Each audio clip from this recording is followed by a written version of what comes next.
आज हम super 50 video series में डीएनए पर चर्चा करेंगे। डीएनए एक ऐसा मॉलिक्यूल जिसके इर्द गिर्द सारी बायोलॉजी की प्रोसेस टिकी हुई है। इसको ब्लूप्रिंट ऑफ लाइफ भी अपन कहते हैं। इसके बारे में नीट में क्या पूछा जा सकता है, इसके सारे एंगल पे चर्चा करते हुए आज की क्लास में हम डीएनए पे ही डिस्कस करेंगे। यदि अपन डीएनए की बात करें बेटा, सबसे पहले अपन बताएंगे कि डीएनए की डिस्कवरी किसने की। अपन कहेंगे कि डीएनए डिस्कवर्ड बाय एक साइंटिस्ट अपन को बताना है, Friedrich Miescher.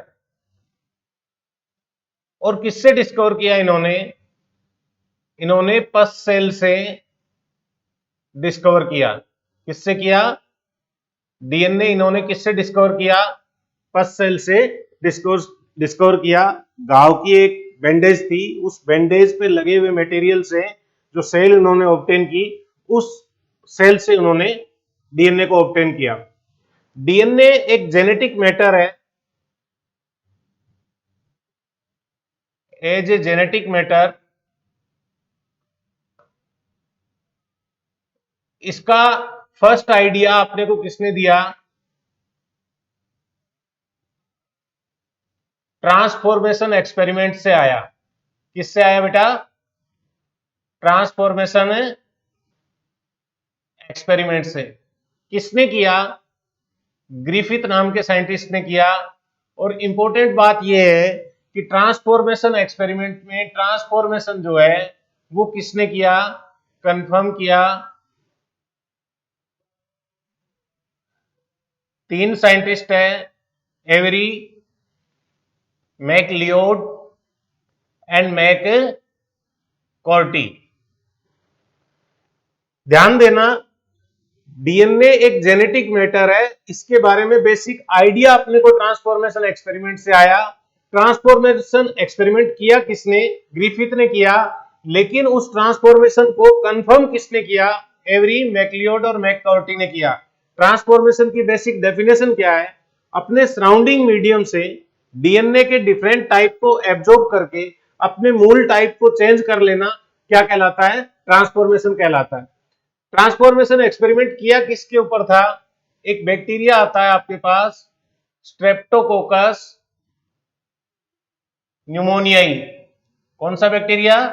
Streptococcus pneumoniae bacteria के ऊपर एक्सपेरिमेंट करते हुए इन्होंने ये कंफर्म किया। इसके बाद ध्यान देना, DNA as a genetic matter, as genetic matter किसने कंफर्म किया? आपने ऊपर भी यही बात लिखी है। आपने ऊपर जेनेटिक मैटर के तौर पे फर्स्ट आइडिया ट्रांसफॉर्मेशन से आया, लेकिन जेनेटिक मैटर है ये कंफर्म किसने किया? 1952 के अंदर 2 साइंटिस्ट है बेटा, हर्से एंड चेज। इन्होंने ये कंफर्म किया। और किससे कंफर्म किया? E coli bacteria and T2 bacteriophage पर एक्सपेरिमेंट करते हुए ये कंफर्म है किया। ठीक है जी। दूसरी बात ध्यान देना, डीएनए के सोर्स कौन कौन हो सकते हैं? आई मीन डीएनए की लाइब्रेरी कौन कौन है? आप 3 लाइब्रेरी डीएनए की बताते हैं। एक आपके पास जीनोमिक डीएनए। अब बताइए जीनोमिक डीएनए किसको कहते हैं? जीनोमिक डीएनए वो डीएनए जो सेल के न्यूक्लियस में पाया जा रहा है, जीनोम का कंपोनेंट है, उसको अपन ने क्या कहा? जीनोमिक डीएनए कहा। डायरेक्ट सेल के न्यूक्लियस से ऑब्टेन होने वाले डीएनए को अपन क्या कह देंगे? जीनोमिक डीएनए कह देंगे। एक आपके पास सीडीएनए है। सीडीएनए क्या है? Product of reverse transcription.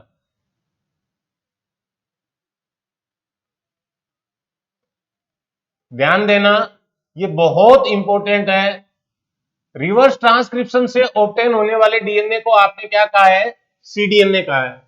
अब रिवर्स ट्रांसक्रिप्शन किसका होगा? एमआरएनए पर रिवर्स ट्रांसक्रिप्टेज की एक्टिविटी से होगा। एमआरएनए में इंट्रोन नहीं है, जीनोमिक डीएनए में इंट्रोन हो सकते हैं, एमआरएनए में इंट्रोन नहीं है, तो सीडीएनए में भी इंट्रोन नहीं होंगे। सीडीएनए में सी किसको स्टैंड करता है?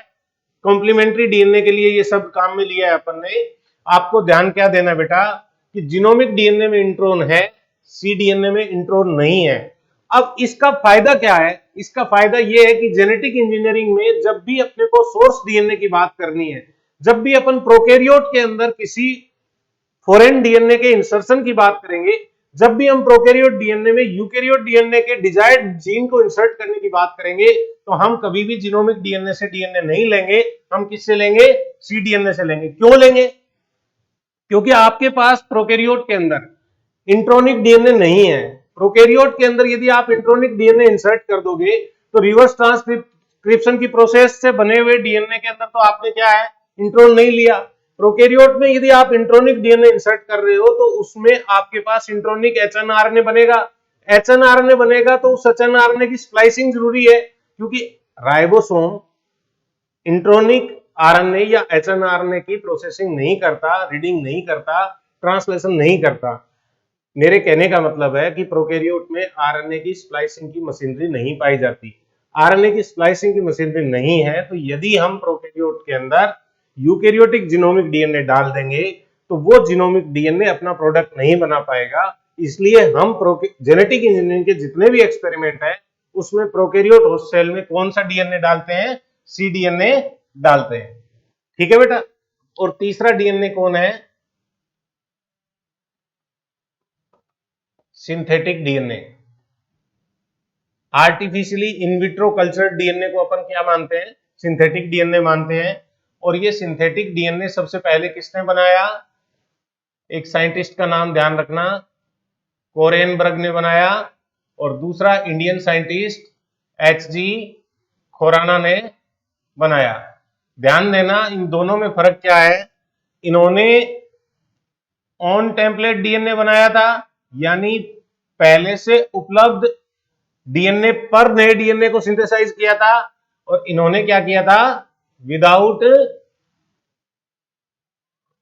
टेम्पलेट डीएनए नया डीएनए बनाया था। ठीक है जी। यदि अपन डीएनए की बात करें, प्रोकैरियोट डीएनए जो है वो आपका जीसी रिच है, ग्वानिन साइटोसिन रिच है, मोर थर्मोस्टेबल है,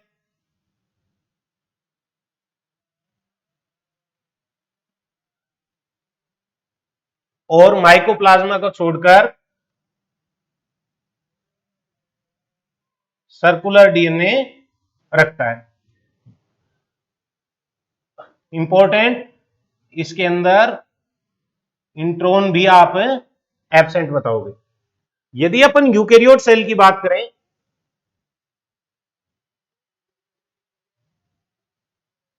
प्रोकैरियोट के लिए आप इसके अलावा सर्कुलर डीएनए प्लस अपन एक और बता देते हैं, also present in form of plasmid. Plasmid की फॉर्म में भी पाया जाता है। एक चीज ध्यान देना, ये जो मेन सर्कुलर डीएनए है जो आपका मीजोसोम से अटैच है, उसको अपन जीनोफोर भी कहते हैं, फिब्रिलर न्यूक्लियस भी कहते हैं, उसको अपन न्यूक्लियोइड बॉडी भी कहते हैं, उसको अपन प्रोक्रोमोसोम भी कहते हैं। यहां अपन यदि प्लाज्मिड की बात करें तो ये एक्स्ट्रा क्रोमोसोमल डीएनए कहलाता है। ये नॉर्मल वाइबिलिटी के लिए जरूरी नहीं है, लेकिन ये बैक्टीरिया की लाइफ साइकिल को बढ़ा देता है, उसकी क्वालिटी को इनहेंस करता है। क्यों करता है? क्योंकि इसके पास कुछ इंपॉर्टेंट जीन पाए जाते हैं जो अपन ने पहले वाले वीडियो में डिस्कस किया था। इसके पास नाइट्रोजन फिक्सेशन का है, फर्टिलिटी का है, रेजिस्टेंसी का है, कोल फैक्टर है, वो सारी चीजें अपन पहले चर्चा कर चुके हैं। यूकैरियोट की बात यदि अपन करें, ध्यान देना, तो यूकैरियोट में इंट्रोनिक डीएनए है,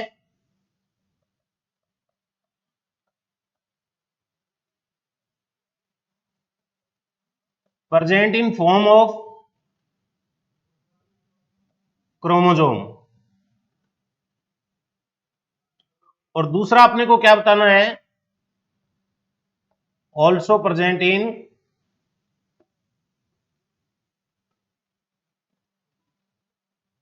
माइटोकॉन्ड्रिया एंड क्लोरोप्लास्ट। ये वाला डीएनए जो है वो आपका साइटोप्लाज्मिक डीएनए कहलाता है, और दूसरा इसको एक्स्ट्रा न्यूक्लियर डीएनए भी कह देते हैं। ध्यान देना, ये माइटोकॉन्ड्रियल और क्लोरोप्लास्टिडियल डीएनए जो है ये प्रोकैरियोटिक सर्कुलर डीएनए के सिमिलरिटी शो करते हैं। इसीलिए अपन माइटोकॉन्ड्रिया और क्लोरोप्लास्ट को एंडोसिम्बायोंट मानते हैं। अपन मानते हैं कि ये प्रोकैरियोट सेल थी जो in course of evolution eukaryote cell के अंदर एंडोसिम्बायोंट के तौर पे शिफ्ट हो गई। यदि अपन डीएनए की कॉइलिंग पैटर्न की बात करें,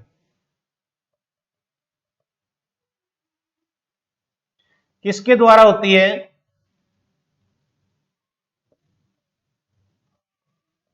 हिस्टोन के द्वारा होगी,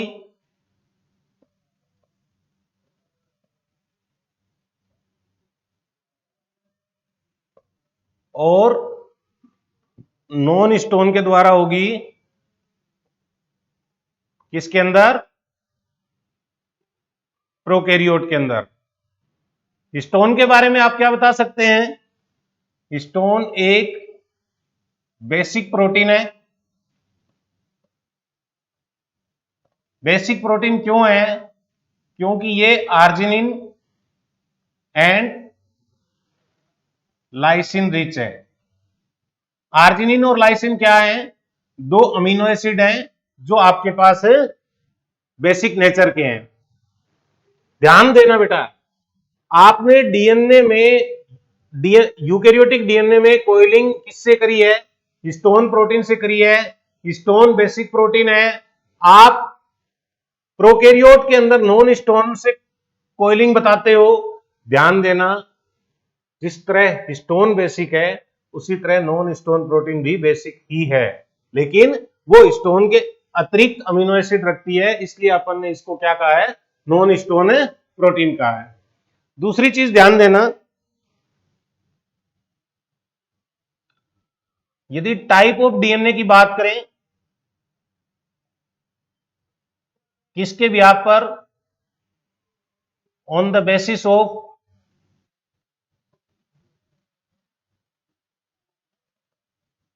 coiling pattern and length of helix. तो ये 5 टाइप का आपको बताना है। कितने टाइप का? ए, बी, सी, डी और जेड टाइप। यहां ध्यान देना, ये आपका कॉमन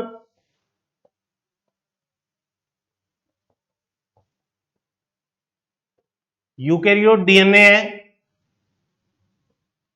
और ये जो 4 हैं इनमें राइट एंडेड कोइलिंग है,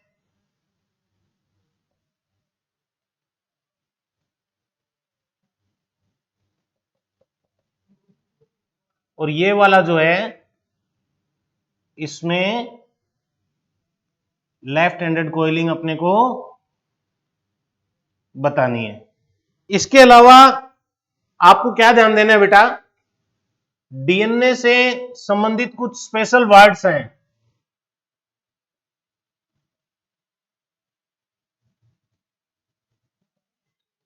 एक शब्द आता है आपके पास पैलिंड्रोमिक डीएनए, एक शब्द आता है आपके पास वीएनटीआर, एक शब्द आता है आपके पास रिपीटेटिव डीएनए,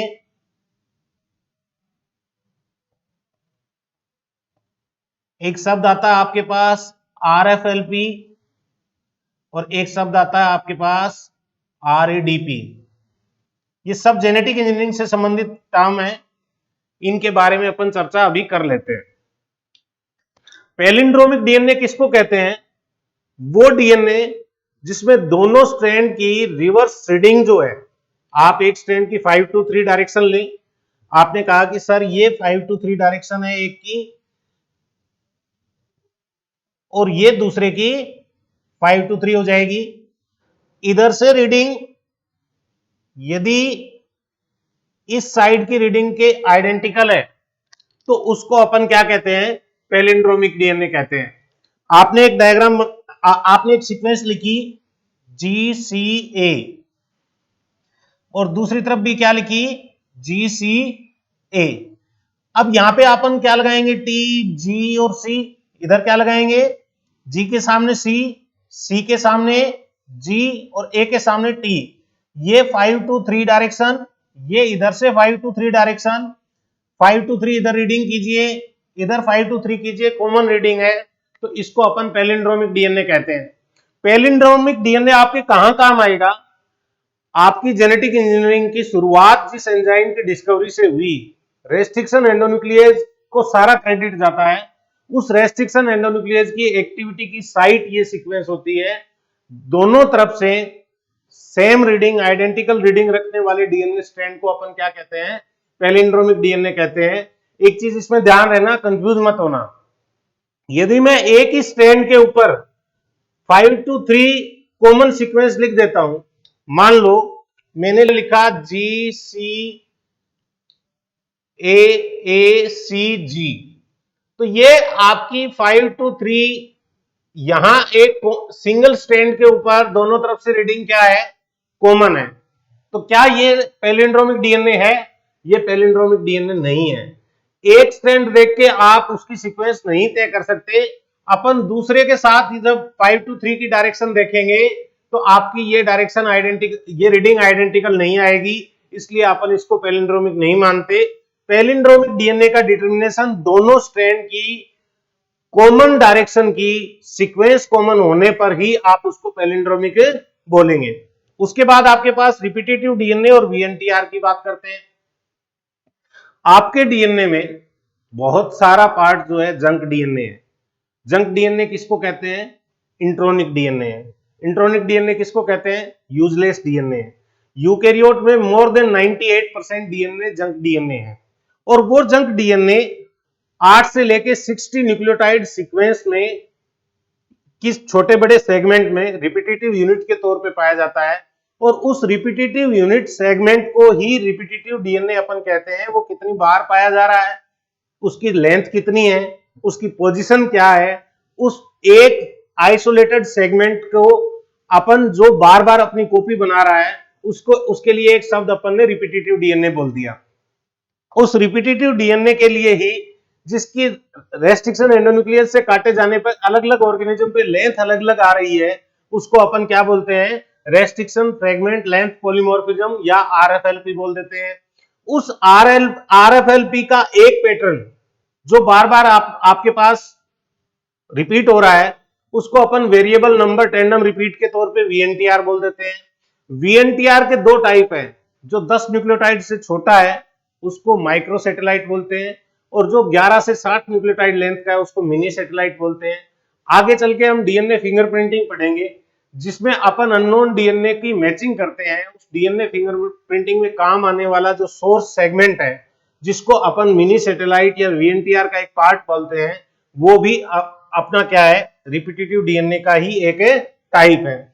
आरएडीपी किसको बोलते हैं, हम अलग अलग ऑर्गेनिज्म के डीएनए को पीसीआर के अंदर, पॉलीमरेज चेन रिएक्शन के अंदर एम्प्लीफाइड करवाते हैं। तो एम्प्लीफिकेशन के बाद जो ऑब्टेन होने वाला नंबर जो है वो अलग अलग ऑर्गेनिज्म का अलग अलग है। किसी का x है, किसी का x+5 है, किसी का x-5 है, कोई भी डाटा अपन ले ले। तो वो रैंडम एम्प्लीफाइड डीएनए पॉलीमॉर्फिज्म जो है, कि जब एम्प्लीफिकेशन की प्रोसेस में अपन उसको डालते हैं तो उसकी बनने वाली कॉपी की संख्या सेम नहीं है, उसको अपन ने क्या बोला, रैंडम एम्प्लीफाइड डीएनए पॉलीमॉर्फिज्म। ये अपने पास सोर्स डीएनए की मैचिंग में काम आता है। यदि कॉमन कॉपी आ रही है, आइडेंटिकल कॉपी आ रही है, इसका मतलब आपके पास लिया गया डीएनए सेम टाइप का है, अन्यथा वो डिफरेंट टाइप का है। डीएनए पे बहुत लंबी चौड़ी चर्चा की जा सकती है, बहुत बहुत ज्यादा चर्चा की जा सकती है, लेकिन मैंने वो पॉइंट आपके सामने रखे हैं जहां से अक्सर क्वेश्चन पूछे जा सकते हैं। बहुत ब्रीफ करने की कोशिश की है। जेनेटिक्स के कोई पार्ट अपन उठाएंगे, जेनेटिक इंजीनियरिंग का कोई पार्ट अपन उठाएंगे, तब फिर अपन डीएनए पे चर्चा करेंगे। आज के लिए इतना ही। आपसे मैं फिर बोल रहा हूं, ये जो वीडियोज हैं, ये वीडियो केवल आपके खाली टाइम, आपके लिए टॉपिक, इंपॉर्टेंट टॉपिक को, जो हमारे अनुभव आधारित इंपॉर्टेंट टॉपिक को रिकॉल करने का एक माध्यम है। ना कि ये वीडियो इस बात की तसल्ली है कि इससे पूरा टॉपिक आपका कवर हो गया। लेकिन ये मैं मेरे अनुभव आधारित गारंटी आपको दे रहा हूं कि इस जो बोर्ड पे लिखा हुआ है पिछले 15-20 मिनट में, इसमें से आपको नीट में जरूर कुछ ना कुछ मिलेगा। तो मेरी एक ही रिक्वेस्ट है, अपने दोस्तों के साथ, खुद दोस्तों के साथ इसको शेयर करते रहिए, खुद इस पे टाइम लगाते रहिए। खाते पीते सोते उठते बैठते आप 15 से 20 मिनट निकालेंगे, निश्चित तौर पर नीट में आपको इन वीडियो के बदले कहीं ना कहीं हिम्मत मिलेगी। ये मेरी गारंटी है। धन्यवाद।